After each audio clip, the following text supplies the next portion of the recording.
ربی یسر ولا تعسر وتمم بالخیر وبک نستعین یا فتاح ربی زدنی۔ اللہ تعالیٰ کا ہمیں ہر وقت شکر گزار رہنا چاہیے کہ ہمیں اللہ تعالیٰ نے یہ جو زندگی بخشی ہے، ہمیں پھر موقع مل رہا ہے ہمیں نیک کام کرنے کا، اور ہمیں اپنے گناہوں کو بخشانے کا ہمیں بار بار اللہ تعالیٰ موقع دے رہا ہے کہ میرے بندے تو مجھ سے مانگ، میں تجھے عطا کروں گا، تو میرے سامنے گڑ گڑا، میں تجھے دوں گا۔ اللہ تعالیٰ فرماتے ہیں کہ اگر میرا بندہ میری طرف چل کے آتا ہے تو میں اس کی طرف دوڑ کے آتا ہوں، اگر میرا بندہ میری طرف ایک قدم آتا ہے تو میں اس کی طرف 10 قدم آتا ہوں۔ اور اللہ تعالیٰ کا احسان دیکھو ہم پر، ہم اس دنیا میں اگر کوئی بھی ہمارا کتنا ہی قریبی کیوں نہیں ہوتا ہے، اگر ہم اس کو کوئی چیز دیتے ہیں تو ہم اس کو بولتے ہیں کہ دگنا دینا، وہ دگنا دے دیتا ہے۔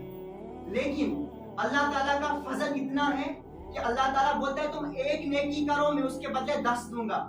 اللہ تعالیٰ بولتے تم 5 نمازیں پڑھو میں 50 کا ثواب دوں گا۔ اللہ اکبر۔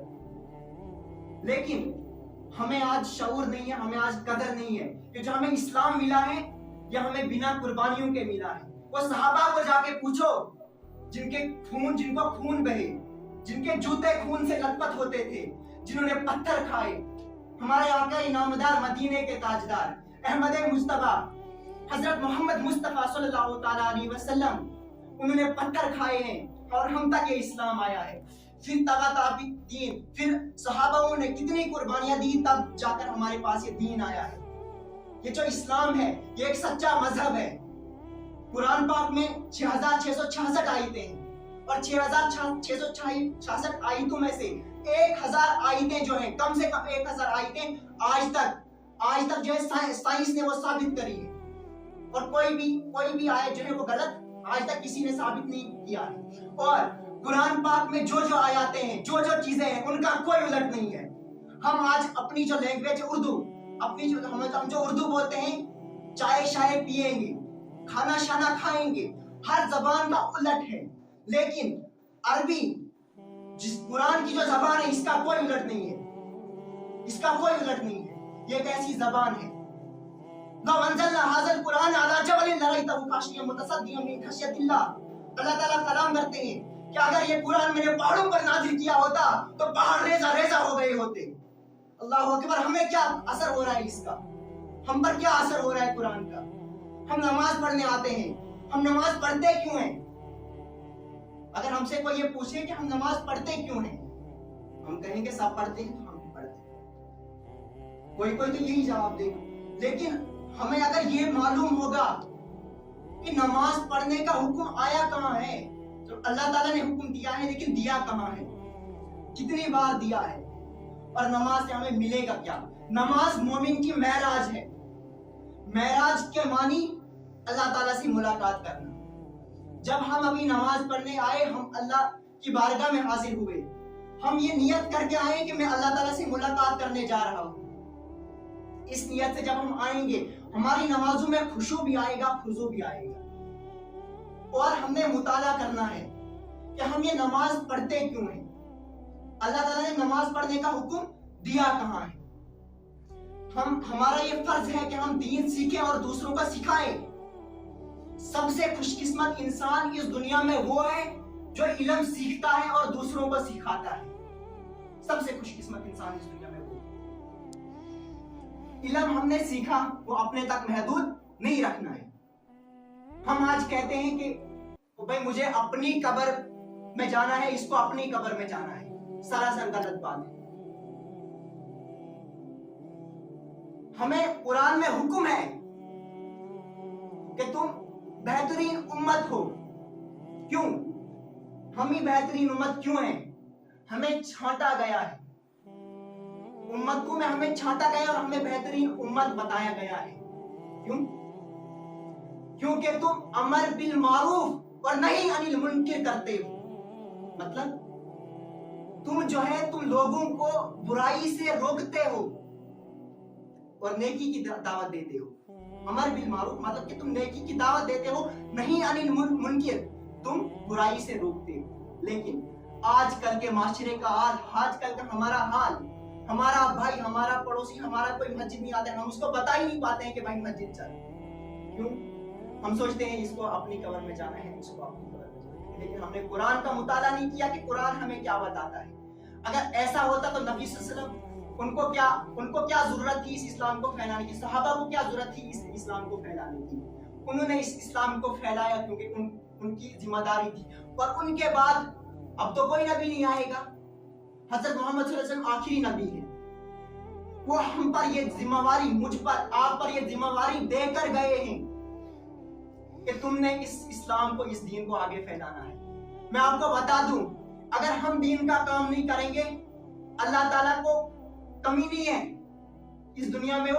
آج ایسے لوگ دین کا کام کر رہے ہیں، ہم نے یہ کام چھوڑ دیا ہے، ہم نے دین کو پھیلانا چھوڑ دیا، ہم نے تبلیغ کو کرنا چھوڑ دیا۔ آج کل ایسے لوگ تبلیغ کر رہے ہیں، ایسے لوگ دین کو پھیلا رہے ہیں، ہمیں شعور نہیں ہے اللہ تعالیٰ کن لوگوں سے کام دے رہا ہے۔ ہمیں پڑھنا ہے کہ ہمیں اس دنیا میں بھیجا کیوں ہے، ہمارا اس دنیا میں بھیجنے کا مقصد کیا ہے۔ ہم آج اس کو بھول چکے ہیں، ہم دنیا کے پیچھے لگے ہیں۔ یہ دنیا فانی ہے، اس کی قدر و قیمت اللہ تعالیٰ کی نظر میں کچھ نہیں ہے، مچھر کے پر کے برابر اس دنیا کی قیمت ہے۔ دنیا ہمیں آج ضرورت کے لیے لانی ہے اپنے پاس، دنیا ضرورت کے لیے، لیکن ہم نے پہلی جو ہم نے پریورٹی دینی ہے وہ دینی ہے ہم نے اسلام کو۔ لیکن آج کیا کر رہے ہیں ہم؟ اپنا جو ہے دنیا کا کام کریں کے ساتھ میں ہم نمازیں پڑھیں، لیکن پہلے ہم نے دین کو رکھنا ہے، بعد میں ہمیں دنیا کو رکھنا ہے۔ اگر ہمیں دنیا اور دین ہے، دنیا کو لات مارنی ہے اور دین کو چوز کرنا ہے، لیکن آج ہم الٹ کر رہے ہیں۔ کیوں؟ کیونکہ ہمیں آج اسباب پہ یقین ہے، اس بات کو نوٹ کریں، ہمیں آج اسباب پہ یقین ہے، اللہ پہ یقین نہیں ہے۔ ہم بتاتے ہیں کہ ہمیں اللہ پہ یقین ہے، مجھے بتاؤ کہاں یقین ہے؟ ہمیں یہ یقین ہے کہ جب ہم بیج بوئیں گے تب وہاں سے نکلے گا، تب وہاں سے ہمیں اناج ملے گا، لیکن اللہ عالم ہمیں آج شعور نہیں ہے کہ اللہ تعالیٰ کی طاقت کتنی ہے۔ اللہ تعالیٰ بنا ہم بیج بوئے بھی اللہ تعالیٰ ہمیں کھلا سکتا ہے۔ صحاباؤں کے گھروں میں نمک ختم ہوتا تھا، وہ 2 نوافل نماز پڑھتے تھے اور نمک کے لیے دعا مانگتے تھے اللہ تعالیٰ سے۔ ہمیں آج کچھ ہوتا ہے تو آپ کہاں یہ ٹھیک ہوگا؟ اور ایک بات ہے جو آج ہمارے معاشرے میں عام ہے، پہلے ہم سب کچھ کرتے ہیں، پیروں کے پاس، فقیروں کے پاس، لوگوں کے پاس، دوسری تیسری ہر چیز سے مدد طلب کرتے ہیں۔ جب کسی کے پاس ہمیں مدد نہیں ملتی ہے پھر بولتے ہیں خدایا مجھے چوئی مجھے کر چوئی مدد۔ لاسٹ پہ ہم اللہ تعالیٰ کے پاس جاتے ہیں۔ کیوں؟ کیونکہ جب ہر در سے ہمیں ٹھوکریں ملتی ہیں نا، لیکن اللہ تعالیٰ ہمیں تب بھی کہتا ہے میرے بندے آ جا۔ جو پورے عمر بھر اللہ تعالیٰ کی خلافت کرتا ہے، اللہ تعالیٰ کو نہیں مانتا ہے، اس کو بھی اللہ تعالیٰ کہتا ہے آ جا۔ اگر تو میرے سامنے آیا ہے 10 سال کے بعد، یہاں تک کہ نبی صلی اللہ علیہ وسلم کی قربانیاں ہیں، نبی صلی اللہ علیہ وسلم نے ہمیں ہمارے لیے اتنی قربانیاں دی ہیں کہ آج اگر ہم مرنے سے پہلے 1 سیکنڈ بھی مرنے سے پہلے ہم توبہ کر لیں، سچی توبہ کہ یا اللہ مجھے معاف کر دے، مجھ سے جتنے بھی گناہ ہوئے ہیں، سچی توبہ اگر ہم مرنے سے پہلے بھی کریں، اللہ تعالیٰ معاف کرتا ہے کہ میری امت کا کیا حال ہوگا میرے بعد۔ اتنی فکر ہماری، اور آج ہم ایک سنت کو اپنانے سے، ایک سنت، اور حدیث میں آیا ہے کہ آخری وقت جب ہوگا ایک سنت کو اپنانا ایسا ہوگا جیسے انگارے کو ہاتھ میں لینا، اتنا مشکل۔ اور آج جو ایک سنت کو اپنائے گا وہ بہت اونچا عمل ہے، ایک سنت کو اپنانا۔ اتنی قربانیاں، بہت ساری قربانیاں نبی صلی اللہ علیہ وسلم نے ہمارے لیے دی ہیں، لیکن آج ہمیں ان کا کوئی بھی شعور نہیں۔ ہر رات میں عبادت جو ہے وہ افضل ہوتی ہے، ہر رات کو عبادت افضل ہوتی ہے، اور راتوں کو تو ہمارا یہ معمول ہونا چاہیے کہ ہم راتوں کو جاگیں، کبھی ہماری آنکھ رات کو کھل جائے اور ہمیں اللہ کا خوف آ جائے کہ میں نے آج تک اتنے گناہ کیے ہیں، اٹھ کے 2 رکعت نوافل پڑھے، ہمیں کوئی ضرورت شب قدر کی نہیں، ہمیں کوئی ضرورت شب بارات کی نہیں ہے توبہ کے لیے۔ اگر ہمیں توبہ کرنا، ہم کسی بھی رات کو جاگ کے اللہ تعالیٰ کے سامنے گڑ گڑائیں، روئیں کہ اللہ تو ہمیں معاف کر دے، ہمیں معاف کر دے، اور اللہ تعالیٰ معاف کر دیتا ہے۔ اللہ تعالیٰ انتظار میں کہ کب میرا بندہ گناہوں سے واپس آئے گا۔ یہ جو مسجدیں ہوتی ہیں یہ ہمارے انتظار میں رہتی ہیں۔ اگر میں اس مسجد میں مسلسل آ رہا ہوں، پھر اگر میں کہیں باہر گیا، پھر وہاں سے پھر میں واپس آیا، اور یہ مسجد وہ جو جگہ ہوتی ہے، مسجد میں جب ہم آتے ہیں